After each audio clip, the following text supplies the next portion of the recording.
Movie start होती है। Movie के स्टार्ट में हमें एक आदमी सपाला को दिखाया जाता है। यहाँ पर एरा हमें 1900 का दिखाया गया है। उस जमाने में स्लेड्स पर सफर करना बहुत ही नॉर्मल था। चीजों को एक जगह से दूसरी जगह पर ले जाने के लिए स्लेड्स राइड का यूज किया जाता था और इस राइड के लिए खास किस्म के डॉग्स को यूज किया जाता था। सपाला भी एक स्लेड राइडर था और उसके पास बहुत ही अच्छी किस्म की नस्ल के डॉग्स थे जो कि उसके सफर और उसके काम को बहुत ही ज्यादा इजी बनाते थे। एक दिन सपाला के पास एक नए पपी की बर्थ होती है। ये साइबेरियन हस्क का पपी था और ये डॉग काफी ज्यादा कमजोर होते हैं। सपाला का ये ख्याल था कि ये डॉग उसके किसी भी काम का नहीं है क्योंकि ये इस डॉग को बाकी डॉग्स के साथ स्लेड राइड पर लेकर नहीं जा सकता था। इसीलिए सपाला चाहता था कि वो इस डॉग को किसी और को दे दे, मगर सपाला की वाइफ ऐसा बिल्कुल भी नहीं चाहती थी क्योंकि वो सभी डॉग्स को अपने बच्चों की तरह रखती थी। सपाला की वाइफ इस डॉग का नाम टोगो रखती है और कहती है कि टोगो मुझे अपने बच्चों की तरह प्यारा है। ये सभी डॉग्स मेरे दिल के बहुत ज्यादा करीब हैं और मैं इनमें से किसी को भी अपने से दूर नहीं करना चाहती। हमें टोगो को एक मौका देना चाहिए। वैसे भी अभी ये बहुत छोटा है, हमें इतनी जल्दी इसके बारे में कोई भी कंक्लूजन नहीं निकालना चाहिए। अब सपाला ऐसा चाहता तो नहीं था मगर फिर भी वो अपनी वाइफ की बात को मानता है। अब जैसे जैसे वक्त गुजर रहा था टोगो बड़ा हो रहा था, लेकिन टोगो काफी ज्यादा शैतान था और उसने सपाला के नाक में दम कर रखा था। सपाला की वाइफ हमेशा सपाला से यही कहती थी कि वो टोगो को अपने साथ स्लेड राइड पर लेकर जाए, मगर सपाला अपनी वाइफ से यही कहता है कि टोगो अभी बहुत ज्यादा वीक है और ये स्लेड राइड पर सर्वाइव नहीं कर सकता। सपाला अब एक दिन टोगो को अपने फ्रेंड को दे आता है, मगर सपाला की वाइफ ये जानती थी कि टोगो जितना ज्यादा शैतान है उसको कोई भी नहीं रख सकता और अब होता भी ऐसे ही है। अगले दिन सपाला का फ्रेंड टोगो को वापस ले आता है और कहता है कि ये तुम्हारा डॉग बहुत ज्यादा शैतान है और इसे मैं अपने साथ नहीं रख सकता। और इस बात पर सपाला की वाइफ बहुत ज्यादा मुस्कुराती है क्योंकि टोगो वाकई शरारती था। सपाला जब भी अपने बाकी डॉग्स को राइड पर लेकर जाता था तो टोगो उसके पीछे आता था। हालांकि सपाला टोगो को फेंस के पीछे बांध दिया करता था, मगर फिर भी वो जमीन को खोद कर वहाँ से भाग जाता है और सीधा सपाला के पीछे जाता है। अब टोगो के आने से वो बाकी डॉग्स के साथ मस्ती करता है, जिस वजह से सपाला की प्रैक्टिस खराब हो जाती है जो वो अपने डॉग्स के साथ कर रहा था। एक दिन वो पानी में भी गिर जाता है। सपाला उसकी शरारतों से तंग आ गया था, इसलिए अब वो टोगो को रूम में बंद कर देता है, मगर टोगो वहाँ से भी किसी तरह से बाहर निकल आता है। अब एक दिन सपाला अपनी एक फीमेल फ्रेंड को कन्विंस करता है कि वो टोगो को अपने पास रख ले। सपाला की फ्रेंड बहुत ज्यादा स्ट्रिक्ट थी, वो ये कहती है कि टोगो को रूम में ही रहना होगा। खैर सपाला को इस बात से अब कोई भी मसला नहीं था। वो अपनी फ्रेंड के पास टोगो को छोड़कर वहाँ से चला जाता है, मगर उनके जाने की थोड़ी ही देर बाद टोगो वहाँ पर विंडो का शीशा तोड़ता है और बाहर आ जाता है और सीधा दोबारा से सपाला के पास आ जाता है। सपाला टोगो को देखकर बहुत ज्यादा परेशान हो जाता है। वो नोटिस करता है कि टोगो के हाथ भी जख्मी हो चुके हैं और उनसे खून निकल रहा है, इसीलिए अब वो टोगो को घर तक ले जाने के लिए स्लेड पर बिठाता है, मगर टोगो स्लेड पर नहीं बैठना चाहता था। वो बाकी डॉग्स के साथ भागना चाहता था। अब इतनी ज्यादा कोशिश करने के बाद भी जब टोगो स्लेड पर नहीं बैठता तो सपाला उसको बाकी डॉग्स के साथ बांध देता है। अब कुछ दूर जाने के बाद सपाला ये नोटिस करता है कि टोगो काफी ज्यादा एनर्जेटिक है और वो बाकी डॉग्स की निस्बत बहुत ज्यादा स्पीड से भागता है और अब इसीलिए सपाला टोगो को सबसे आगे बांध देता है। टोगो अपनी स्पीड से बहुत ही जल्दी सबको घर पहुंचा देता है। सपाला टोगो को देखकर बहुत ज्यादा खुश होता है और हैरान भी। वो आकर अपनी वाइफ को बताता है कि टोगो कितना स्पीड में भागा। वो अपनी वाइफ को ये भी बताता है कि ये एक लीड डॉग है। वो टोगो को देखकर बहुत ज्यादा खुश हो रहा था। सपाला की वाइफ भी टोगो को देखकर बहुत ज्यादा खुश होती है। इसके बाद सपाला अपने शहर में टोगो की मदद से बहुत ज्यादा स्लेड रेसेस जीत जाता है और आहिस्ता आहिस्ता सपाला और टोगो बहुत ज्यादा फेमस हो जाते हैं। वक्त इसी तरह गुजरता रहता है और अब 12 साल हो चुके थे। हम देखते हैं कि टोगो अब काफी ज्यादा बूढ़ा हो गया था। एक दिन अपने सफर से वापस अपने शहर में आता है तो उसको ये बात पता चलती है कि शहर में एक बीमारी फैल चुकी है। उस बीमारी का नाम था डिप्थीरिया और वो बच्चों पर बहुत ज्यादा इफेक्ट हो रही थी। इस बीमारी से बच्चों की जान भी जा रही थी और सब लोग बहुत ज्यादा परेशान थे।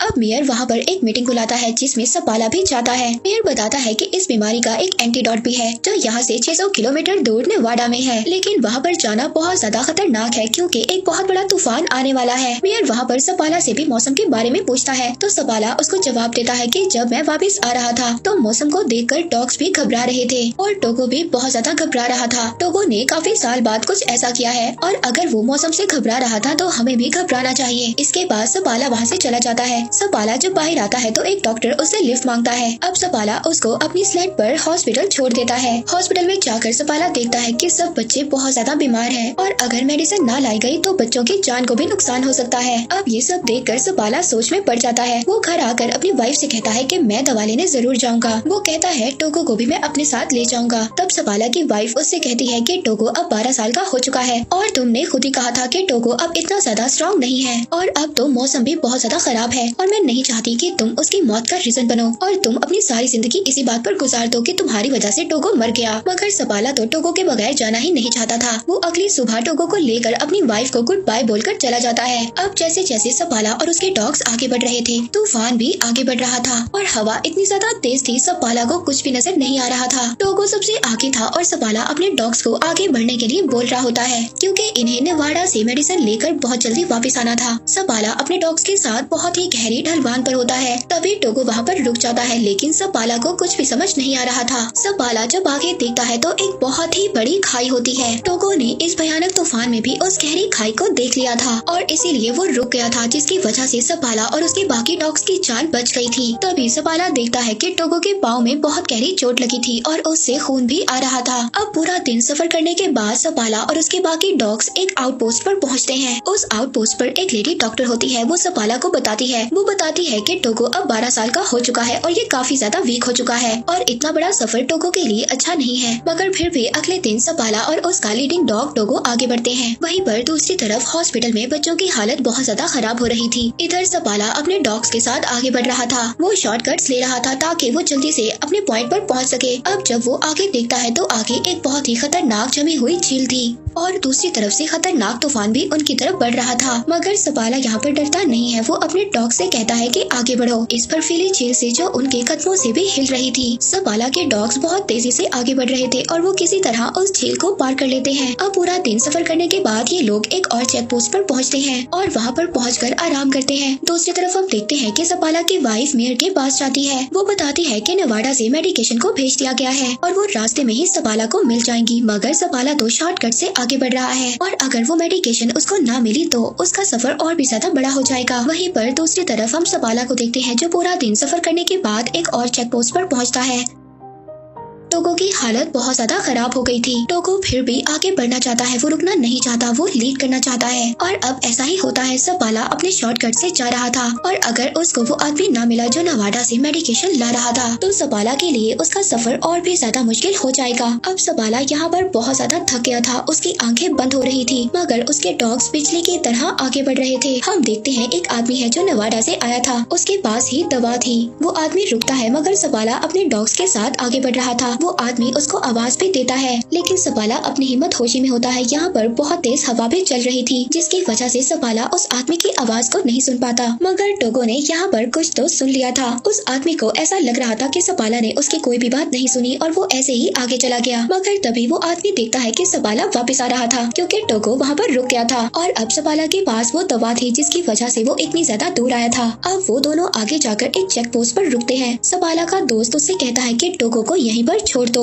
मैंने ऐसे इन खतरनाक तूफान में अपने बहुत ज्यादा डॉग्स को खोया है और मैं ये नहीं चाहता कि तुम भी अपने इतने प्यारे डॉग टोगो को खो दो। लेकिन सपाला इस बात से मना कर देता है। वो कहता है कि टोगो मेरा लीड डॉग है और मैं इसके बगैर सफर नहीं कर सकता। और दोबारा से सपाला अपने डॉग्स के साथ सफर शुरू कर देता है। दोबारा से उनके सामने वही झील आती है जिस झील को सपाला ने अपने डॉग्स के साथ कल पार किया था और अब वो झील हिल रही थी। मगर ये लोग अगर इस झील पर से ना गए तो इनका सफर एक और दिन बढ़ जाएगा। सपाला अब ये फैसला करता है कि वो इसी रास्ते से आगे बढ़ेंगे। वो अपने डॉग टोगो को कहता है कि आगे बढ़ो। उसके सारे डॉग्स बहुत ही तेजी से उस झील को पार करने लगते हैं और अब उस झील में से पानी निकलना भी स्टार्ट हो जाता है। अगर ये लोग इसी झील में डूब गए तो सबके सब मर जाएंगे। मगर यहाँ पर टोगो और बाकी डॉग्स के स्पीड की वजह से वो लोग किसी न किसी तरह किनारे पर पहुँच जाते हैं। मगर जिस टुकड़े से ये डॉग्स आगे बढ़ने वाले थे तभी वो टुकड़ा हिलता है और किनारे से अलग हो जाता है। अब सपाला टोगो को उठाकर उस किनारे पर फेंक देता है और कहता है कि इस बर्फ के टुकड़े को खींचो। टोगो यहाँ पर बहुत ज्यादा जख्मी था मगर वो जख्मी होने के बावजूद भी अपना पूरा जोर लगाता है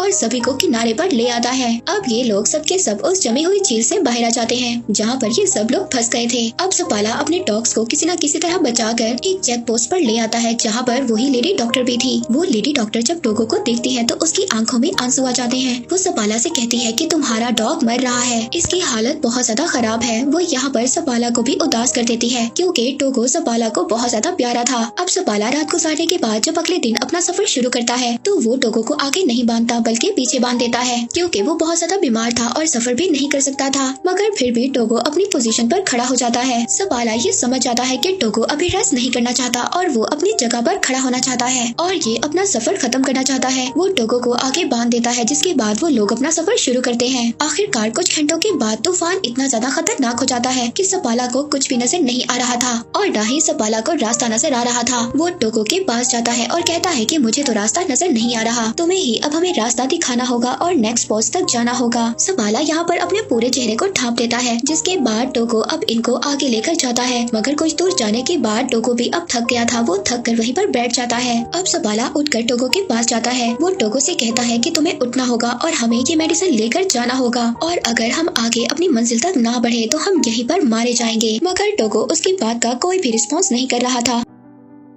सपाला इस बात पर बहुत ज्यादा खुश था कि टोगो की वजह से उसकी जान बच गई, मगर टोगो उसकी बात का कोई भी रिस्पॉन्स नहीं कर रहा था। तभी एक आदमी लैंटर्न लेकर वहाँ पर आता है, यानी कि यहाँ पर टोगो ने अपना काम कर दिया था। उसने सपाला को चेक पोस्ट तक पहुँचा दिया था। वो ये देखकर बहुत ज्यादा खुश होता है क्योंकि टोगो की वजह से सबकी जान बच गई थी। अब सबके सब अंदर जाते हैं क्योंकि टोगो बहुत ही ज्यादा बेहाल होता है, उसकी हालत बहुत ज्यादा खराब होती है। यहाँ पर एड नाम का एक आदमी था जिसको सपाला की वाइफ ने भेजा था ताकि वो उस आउटपोस्ट पर पहुँचकर उस मेडिसिन को ले ले और जल्दी से उस मेडिसिन को लेकर वापस आ जाए जहाँ पर बच्चे बीमार हैं। रात को सबके सब रेस्ट करते हैं। इसके बाद सुबह को वो आदमी वो मेडिसिन लेकर निकल जाता है और कुछ ही देर के बाद वो नॉर्म सिटी पहुँच जाता है, जहाँ पर एक रिपोर्टर उसका वेट कर रहा था क्योंकि ये बात न्यूयॉर्क सिटी तक पहुँच गई थी कि एक आदमी इतना बड़ा सफर तय कर बीमार बच्चों के लिए मेडिसिन लेने गया है। अब रिपोर्टर को ये लग रहा था शायद यही आदमी अपनी टीम के साथ वापस आया है और अब वो रिपोर्टर सपाला के बजाय उस आदमी का नाम अपनी न्यूज में छाप देता है। सपाला की वाइफ बहुत ही ज्यादा डिसअपॉइंट होती है। दूसरी तरफ टोगो भी काफी हद तक रिकवर हो जाता है। अब सपाला अपने डॉग्स के साथ नॉर्म सिटी पहुंच जाता है। वहां पर सपाला और टोगो को थैंक्स बोलने के लिए बहुत सारे लोग आते हैं। यहाँ पर वो बच्चे भी आते हैं जो सपाला की वजह से ठीक हो गए थे। वहीं पर एक बच्ची भी आती है, वो टोगो को देखती है और पूछती है कि क्या ये मरने वाला है। तो सपाला इसकी ये बात सुनकर अपने घर से बाहर चला जाता है। तब उसकी वाइफ उसके पीछे जाती है। वो अपनी वाइफ से कहता है कि टोगो की आज जो भी हालत है वो मेरी वजह से है। टोगो 12 साल का था और उसे मुझे अपने साथ लेकर नहीं जाना चाहिए था, लेकिन उसकी वाइफ उससे कहती है कि क्या टोगो के अलावा कोई और भी था जो ये काम कर पाता। सपाला यहाँ पर खामोश हो जाता है क्योंकि वो ये जानता था कि टोगो के अलावा कोई भी ये काम ना कर पाता।